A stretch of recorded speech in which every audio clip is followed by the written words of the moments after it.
항상 기도한다는 것은 우리가 하나님 편에 마음을 두고서 우리 자신들을 성찰하고 하나님의 뜻을 묻고 우리의 삶을 살고자 소원을 두고서 하나님 앞에 나아간다는 뜻입니다.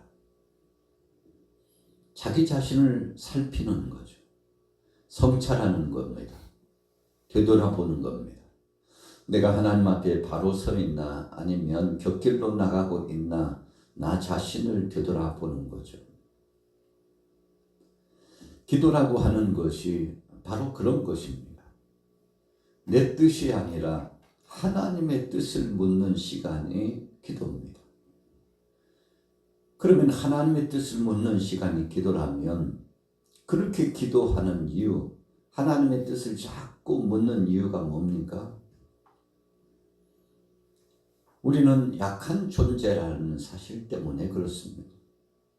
아담이 하와가 에덴 동산에서 죄를 범한 이후로 지금까지 세상의 모든 사람들이, 모든 족속, 이 후세대들이 유전적인 죄와 자범죄로 말미암아 하나님과 우리 사이에 이 엄청난 간극, 이 죄 문제의 간극이 있어서 멸망으로 심판으로 지옥으로 죽음의 골짜기로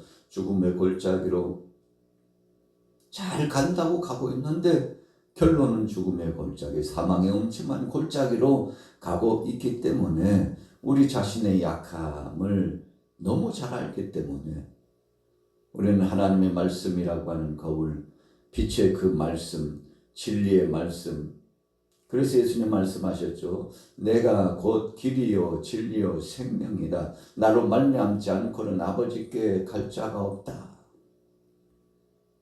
여러분, 이것이 진리의 철칙입니다. 그래서 오늘 저와 여러분들은 늘 나 자신을 살필 줄 아는 그런 신앙의 행보가 필요한 겁니다.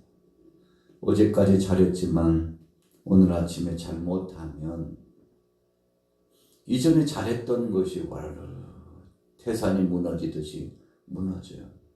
물거품이 사라지듯이 사라져버려요. 안개처럼 흔적도 없이 사라지는 인생의 무대가 될 수 있기 때문에 우리는 늘 깨어서 기도하고,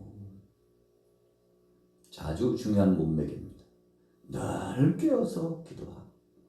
오늘 본문도 34절과 38절에 대한 말씀을 그 서두에 이렇게 제목 타이틀을 정했죠. 기도를 하는데 항상 기도하고, 깨어 있어야 되는데 항상 깨어 있어야 돼요. 그래서 항상 기도하고 깨어 있어야 되는 우리 자신들의 모습이 있어야만이 우리의 믿음을 지켜나가고 세상을 이기고 마귀로부터 도전해오는 모든 유혹을 이기고 나 자신 속에 계속 나를 넘어뜨리려고 하는 욕심의 정욕, 안목의 정욕, 이 세상 자랑을 이겨낼 수 있다는 겁니다. 우리의 자의적인 힘으로는 부족해요. 그래서 하나님의 말씀이 필요한 겁니다. 내 힘으로는 안 되기 때문에 예수 그리스도를 쫓아 믿음으로 나아가야 되는 것입니다. 자, 34절 보세요. 너희는 스스로 조심하라. 그렇지 않으면 방탕함과 술 취함과 생활의 염려로 마음이 둔하여지고. 마음이 둔감해지는 이유는 몇 가지가 있습니다만 방탕, 자기 멋대로 사는 겁니다. 말씀과는 상관없어요. 속에서 끓이는 대로 정욕대로 사는 겁니다. 술 취함. 우리는 세월을 아끼고 성령의 충만함을 받아야 되는데 반대로 술 취함을 받으면 술이 우리를 주장하죠. 그리고 엉뚱한 것으로 하나님 뜻과는 상관없는 것으로 나가게 하고 그렇게 살도록 합니다. 그래서 성경에 분명히 말씀했죠. 술 취하지 말라. 이는 방탕한 것이니. 술 취하지 말라. 이는 방탕한 것이니. 술에 매어서 술에 의해서 살지 말라는 그런 경고의 말씀입니다. 또 생활의 염려로 그랬어요.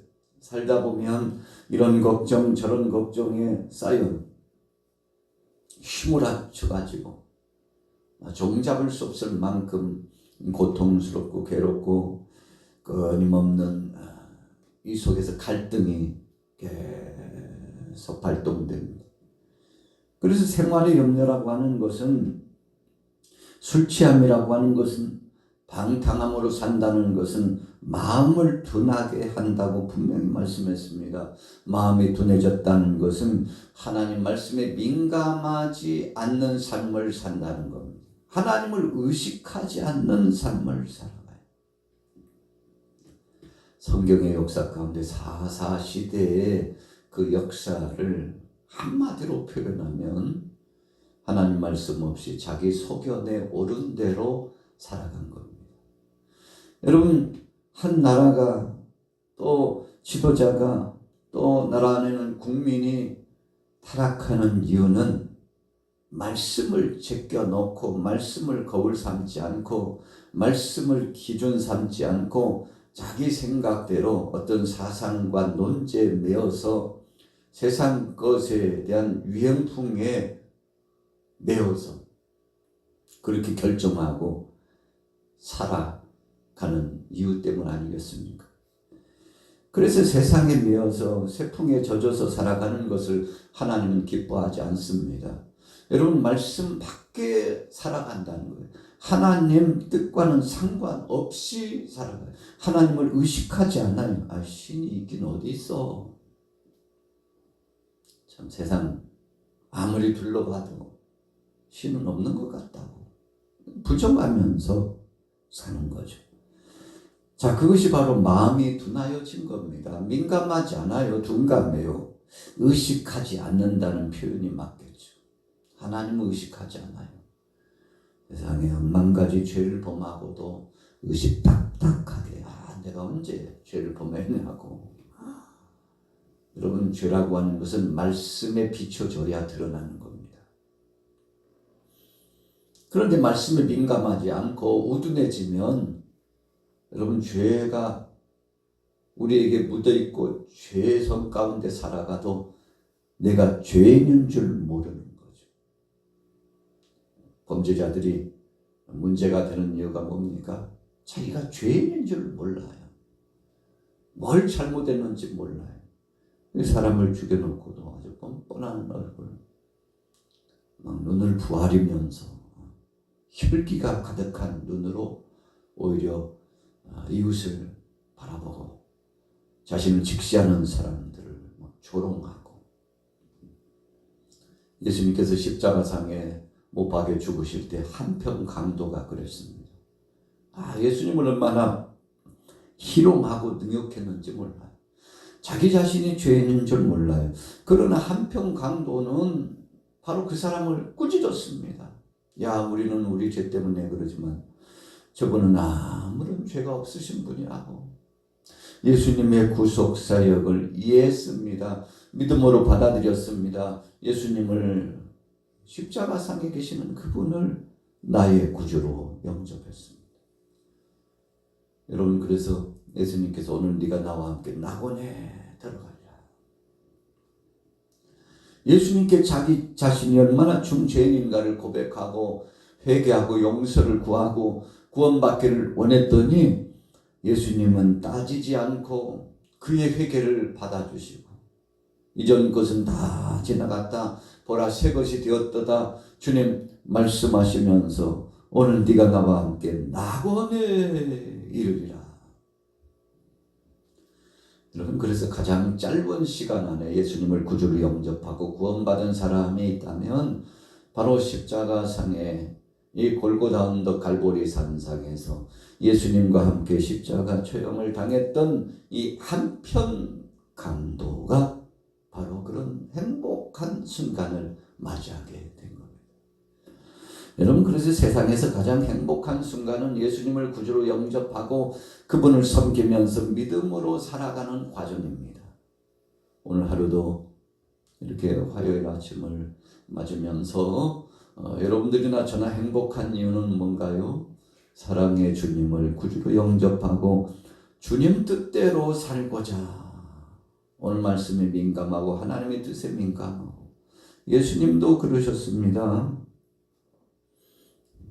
오늘 본문에 보세요. 오늘 예수님께서 가는 곳곳마다 가서 말씀을 전하시고 그리고는 주님은 간절히 기도를 하셨습니다. 37절에 보세요. 예수께서 낮에는 성전에서 가르치시고 밤에는 나가 감람원이라는 산에서 쉬시니. 자, 성전에서 늘 가르치셨어요. 오늘 마쳤으면 내일 또 나가서 성전에서 날마다 주님 밥만 먹으면 하시는 일이 전도하고 가르치시고 고치시는 일을. 여러분, 그리고 낮에 이 가르치심과 고침과 모여있는 자들을 향해서 전하는 사역을 감당하면 저녁 시간은 감람산에 올라가셔서 쉬셨다고 그랬는데 예수님의 쉬는 시간은요, 기도하는 시간이었습니다. 습관을 쫓아 기도하셨어요. 예수님께서 마지막 붙잡혀 이제 십자가의 체험당하러 나가시는 그런 과정에서도 겟세마네 동산에서 간절히 기도하셨어요. 바로 이 동산이 감람산입니다. 예수님은 늘 기도가 습관이셨어요. 오늘 이 아침에 이 새벽에 나오신 여러분들도 마찬가지잖아요. 습관을 쫓아 기도의 자리. 오늘 인터넷 방송을 통해서 함께 동참하는 여러분들도, 오늘 예배당에 나오신 여러분들도 습관을 쫓아. 이 습관이 중요합니다. 또 부정적으로 표현하면 습관이 무서운 겁니다. 여러분, 그래서 몸에 배었다는 것은 중요합니다. 새벽 기도는 몸에 배어서 하는 겁니다. 아유, 나도 새벽 기도 좀 해볼까 하고 모처럼 한두 번은 흉내 낼 수 있죠. 그러나 계속 이 새벽 제단을 쌓고서 하나님 앞에 예수님처럼 감람산에 올라가셔서 쉼을 가지신 예수님처럼 하나님 아버지와 대화를 나누시고 영적 교제를 나누셨던 예수님처럼 오늘 저와 여러분들도 이런 기도의 시간, 제단을 쌓는 것은 최고의 시간이요, 행복한 시간이요, 쉼을 얻는 시간입니다. 여러분, 기도할 때 하나님과 통해요. 답답하고 컬컬한 걸 다 내놓습니다. 여러분, 하나님 앞에 다 토로하고 내어놓고 나면 속이 얼마나 시원한지 몰라요. 여러분, 그래서 기도는 쉼의 시간이에요. 기도는 하나님 아버지의 뜻을 묻는 시간입니다. 기도는 우리 자신들을 일깨우는 시간입니다. 하나님 뜻대로 살 수 있는 결단의 시간입니다. 기도는 하늘로부터 영역을 받는 시간입니다. 그래서 우리는요, 그냥 사는 게 아니고 신령한 영역을, 성령의 충만함을 받고 살아가는 것입니다. 자, 보세요. 38절, 모든 백성이 그 말씀을 들으려고 이른 아침에 성전에 나아가더라. 여러분, 모든 백성들이 그랬어요. 소문이 자자했습니다. 예수님이 성전에 계시다는 소문이 얼마나 많은 사람들에게 퍼집니다. 성전만 가면 예수님의 말씀을 듣고, 성전에 가면 예수님께서 이 복음을 전해주시고 치유까지 해주시는데, 예수님 만나면 인생의 방황이 끝난다고 소문이 나가지고 사람들이 몰려오는데 인산인해를 이루었습니다. 여러분, 그렇습니다. 예수님이 계신 그곳에는 사람들이 움집했습니다. 예수님이 계신 곳에는 치료와 회복이 나타났습니다. 우리도 주님을 마음속에 구주로 영접하면 그때부터 잔치요 축제입니다. 여러분, 오늘 하루도 예수님 모시고 항상 기도하며 깨어있는 이유가 뭡니까? 주님 오실 날이 가까웠기 때문에.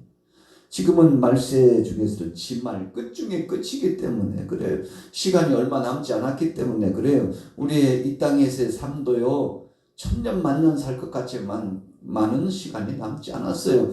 그렇기 때문에 세월을 아끼면서 성령 충만해서, 주님 뜻대로 오늘 하루를 살아도 올 한 해 주님 앞에 서도 후회함이 없는 여러분, 그래서 오늘 하루 동안 정말 주님 앞에 영광을 돌리고 주님을 기쁘시게 하고 깨어있는, 주님 오실 날이 곧 가까이 다가오고 있잖아요. 그래서 늘 기도하고 깨어있는 믿음의 사람 되어서 우리는 그래서 늘 이런 고백을 해야 됩니다. 아멘. 주 예수여 어서 오시옵소서.